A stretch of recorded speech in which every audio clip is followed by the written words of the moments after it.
Could a Glasgow gangster be the true mastermind behind the £2.6 million Great Train Robbery?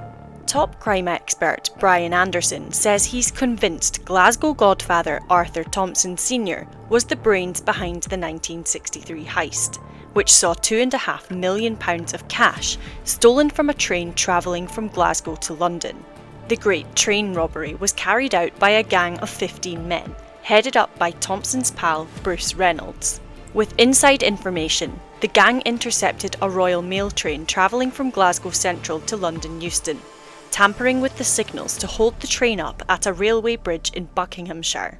Though the gang didn't use any firearms, the train driver, Jack Mills, was beaten over the head with a metal bar and suffered serious head injuries.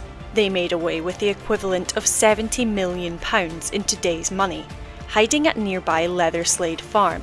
Within 5 days, the police found the hideout, along with incriminating evidence including a monopoly board with fingerprints. But by then, the gang had fled. In the end, 2 informants helped identify almost all those involved, and the ringleaders were sentenced to 30 years in prison. But writer and photographer Brian Anderson, who has spent 3 decades documenting gangland Britain, says the robbery could not have gone ahead without the approval of Arthur Thompson, who was running Glasgow at the time. Thompson ruled Scotland's crime world from his Ponderosa home in Glasgow's East End, and was friends with one of the train robbers, Buster Edwards. Thompson arranged hits for London gangsters including the Krays, and they would do the same for the Glasgow Godfather on his home turf.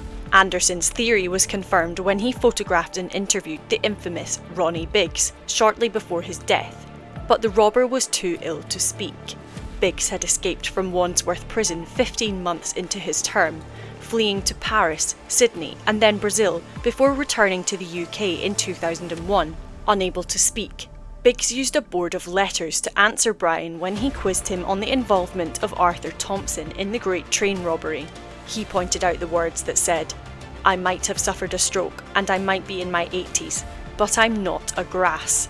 Winking at the photographer, Anderson reveals the claim in his new book, based on his life photographing and interviewing the UK's most feared crime figures, writing, "I don't think something of that level could be organised without tapping into or getting the approval of Arthur Thompson, who was running Glasgow at that time. I'm more convinced than ever that Arthur Thompson was behind the Great Train Robbery. He was the brains, the mastermind." Thompson ruled the Glasgow crime scene for 3 decades and survived several assassination attempts before he died from a heart attack in 1993. Such a notorious Scots gangster, his grandchildren and great-grandchildren have to remain anonymous for the safety of the family to this day.